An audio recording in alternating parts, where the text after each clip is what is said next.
Hello everybody, any ideas where I am? Yay! I'm in Sydney, Australia, and I thought I would do a little blog while I'm on my travels here. I'm actually here for work and running a workshop teaching people how to do TED style talks, and I've been fascinated on my journey and what I'm learning about the creative scene here. So last week I went to Melbourne and there was a comedy festival on there, and what was really interesting about being there was that I suddenly was a tourist and I found myself in the situation where I started getting pitched at by all these comedians in Melbourne. And as I was experiencing this pitch fest, I was like, wow, creatives aren't really taught how to pitch, are they? This is such an important skill, because if I'm honest, most of them weren't particularly good at it. Fair play to them for giving it a really good shot. It's a courageous thing to do, to go out and flyer. But I thought I'd share with you my experience of being pitched at and some of the things that I feel creatives need to learn to get better at it.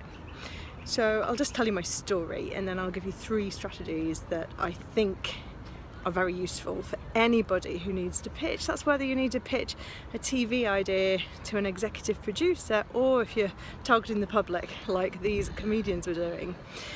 So there I was last week in Melbourne. I was just a tourist. I saw that this festival was on, and I went down to the town hall where there was a list of all the events that were on. And as I was walking towards the town hall, somebody walked up to me and went, "Hi, you going to a show tonight? Here, have this flyer, this will be fantastic, it's so funny." And I took the flyer, I was like, "Oh, thank you very much." And then like 9 flyers later, I was getting to feel a little overwhelmed by the promises of a good night out. And I got to the town hall and I actually distanced myself from the crowd because I thought, I don't know what I want to see. And I looked at this long list of names I'd never heard of and titles that didn't really mean very much to me. And as I stood there, this other guy came up and went, "Hey, you going to a show tonight? Do you mind if I pitch to you?" And I was like, "Yeah, sure." Appreciated that he at least asked me. So he came up and he started telling me about his pitch, and then he launched into saying, "And by the way, you know, I'm English and I've been doing this for 18 years. I know what I'm doing. And you know, if you've seen any Australian comedians, they're not that good. You want to rely on the Brits, mate. Go and see me." And everything he'd said that was interesting, because he talked about, his topic was about dating, which I was quite interested in, it sort of faded into the background because it really put me off. First of all, he was using his years as a comedian to try and convince me to go to his show, which I didn't think was a very good reason to see his show. If he's still pitching after 18 years, it doesn't tell me he's that good. But secondly, being negative about your competition, it's just not the way to go. It really reflected badly on him. And I'm sure he's a great guy, but actually it just went against my values. So I absolutely was put off. So in the end, I didn't go to any of the people's shows that were pitched to me. I picked something that I kind of thought I'd probably enjoy, which was an improvisation, because I have liked improvisations in the past, so it was a kind of safe choice. But the main reason I went to this one is because none of the other comedians or their topics had really resonated for me.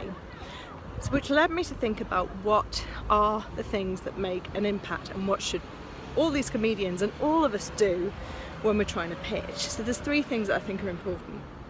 First of all, you've got to remember it's quite uncomfortable being pitched to, even if you're just a tourist, but especially if you're some sort of executive producer, for example, who has to make decisions and has people pitching to them regularly. And I think the first thing to think about is you've got to build rapport with them and see if you can make them feel comfortable instantly. So what I don't mean by that is false platitudes, like a lot of people are like, "Hi," being overly friendly when I didn't particularly want to be their mate. What I mean by rapport is go in there, putting yourself in their shoes and thinking about how they may be feeling.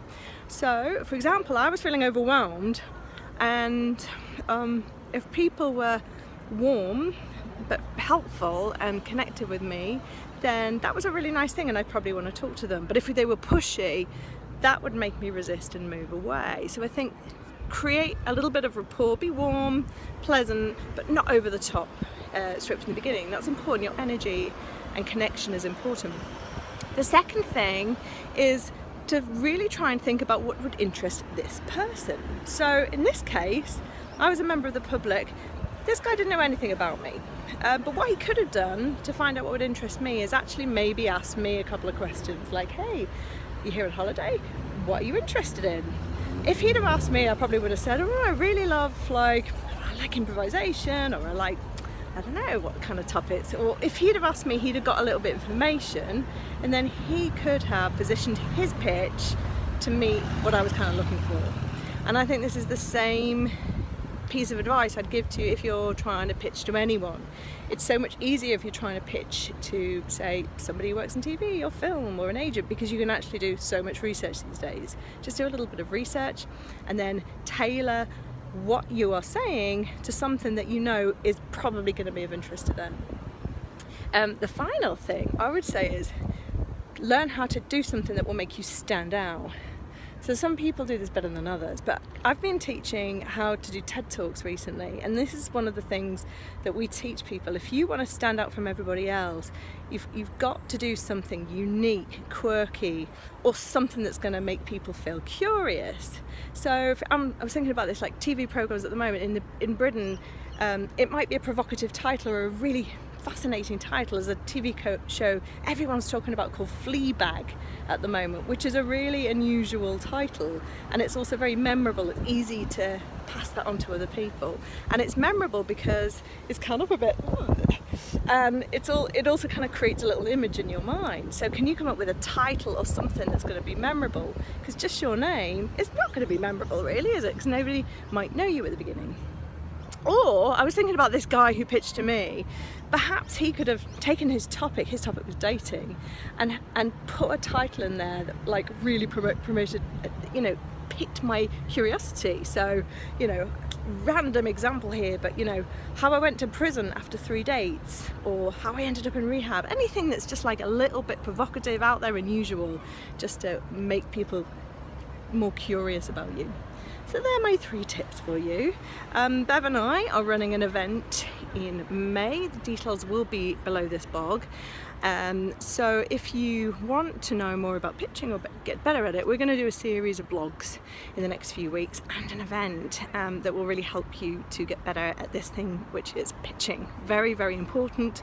Very, very important skill for creatives, and something that we're just generally not taught how to do well. So hope you can join me, and see you soon. And bye bye from Sydney down under. I'll be back in London soon.